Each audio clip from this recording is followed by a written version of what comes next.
प्रकारे यामध्ये बदल करू। यामध्ये काय बदल करणं गरजेचं आहे, यामध्ये बदल केल्यानंतर कुठल्या गोष्टीमध्ये माझ्या शेतकऱ्याला त्याचा फायदा होईल तो मुख्यमंत्री आणि उपसमितीला त्यामध्ये निर्णय घेऊन निश्चित प्रकारे या राज्याचे मुख्यमंत्री या बाबतीमध्ये सकारात्मक आहेत।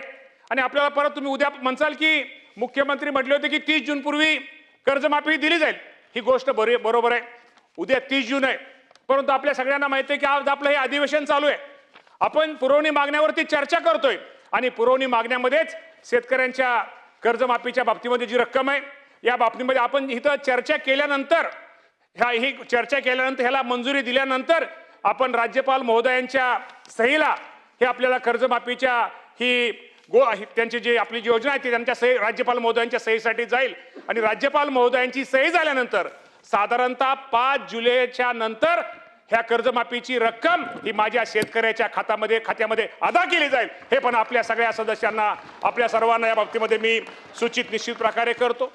खरं तर मी अध्यक्ष महोदय मला कधी कधी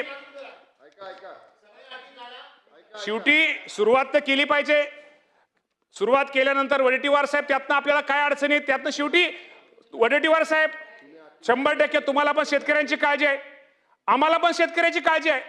या राज्याचे मुख्यमंत्री देवेंद्र फडणवीस साहेब आहेत, एकनाथजी शिंदे साहेब आहेत, सुनेत्राबाई पवार आहेत, का हो त्यांना का दुःख? शेतकऱ्यांना जर कर्जमाफी ज्यादा रक्कम गेली त्यांना काय दुःख आहे की त्यांना कमी रक्कम गेली त्यांना काय आनंद आहे?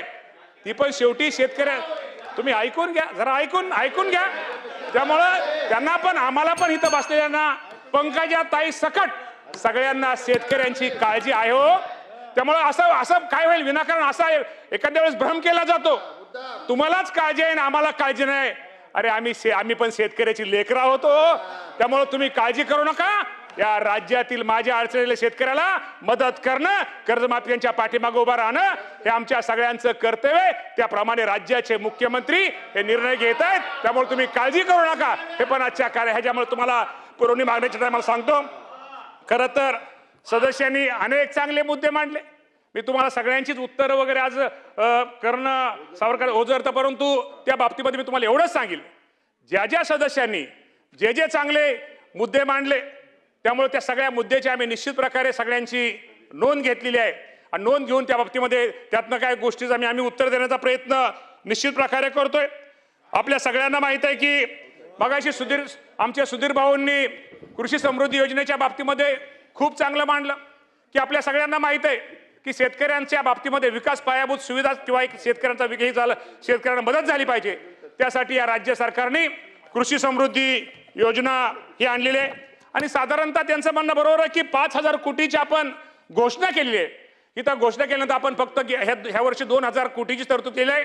भाऊ मी आपल्या माध्यमातून सगळ्या शेतकरी बांधवांना सांगतो, नक्की जरी 2,000 कोटीची आज आपण आपल्या ह्या पुरवणी मागण्यामध्ये आपण जर पूर्वी बजेटला आपण 2,000 कोटी जरी रक्कम घेतली असली, येणाऱ्या डिसेंबरमध्ये पुरवण्या मागण्यामध्ये सगळी गरज पाहून परत 3,000 साधारणतः 5,000 कोटीची या कृषी समृद्धीला ही तरतूद केली जाईल, हे पण आपल्या माध्यमातून भाऊ मी तुम्हाला सांगतो। भाऊ तुम्ही वाहनांच्या बाबतीमध्ये सांगितलं, ही गोष्ट खरी आहे की कृषी विभागामध्ये अनेक आता योजना आहेत, अनेक योजना करताना कृषी विभागाचे जे तालुक्याचे कृषी अधिकारी असतात त्यांना गाडी असणं हे गरजेचं आहे।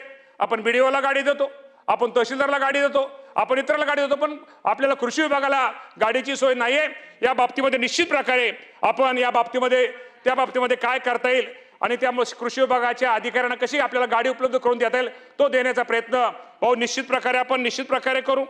त्यानंतर आमचे जयंत पाटील साहेबांनी आता आलेत म्हणाले तुमचा उल्लेख केला पाहिजे। पाटील साहेब तुम्ही कर्जमाफीच्या तुम्ही खरं आता उत्तर माझं ते होऊन गेलं कर्जमाफीच्या बाबतीमध्ये, तरी अजून तुमच्या काय सूचना असतील तर निश्चित प्रकारे आपण हे करू। थोडा तुम्हाला पाटील साहेब थोडा तुम्हाला उशीर होतोय, थोडा म्हणजे तुम्ही यायला इथं उशीर झाला, तुम्हाला असा तुम्हाला थोडा उशीर झाला जयंत पाटील साहेब, त्यामुळे मगाशी ते उत्तर मी बऱ्याचशा गोष्टीचं दिलेलं आहे। दुसरं आपल्याला वडेट्टीवार साहेब मगाशी सदस्यांनी सांगितलं की कोल्हापूर कशाला नाही मागच्या वर्षी वडेट्टीवार साहेब सुधीर भाऊ नेहमी खरे बोलतात, ते आकड्यावर बोलतात, मग त्यांचा तुम्ही त्यांचा आकडा धरूच शकत नाही। आकडा म्हणजे वेगळा आकडा नाही, मी आपला आकडा माहिती त्यांच्या मांडणी, आकडा परत वेगळा अर्थ व्हायचा, त्यामुळं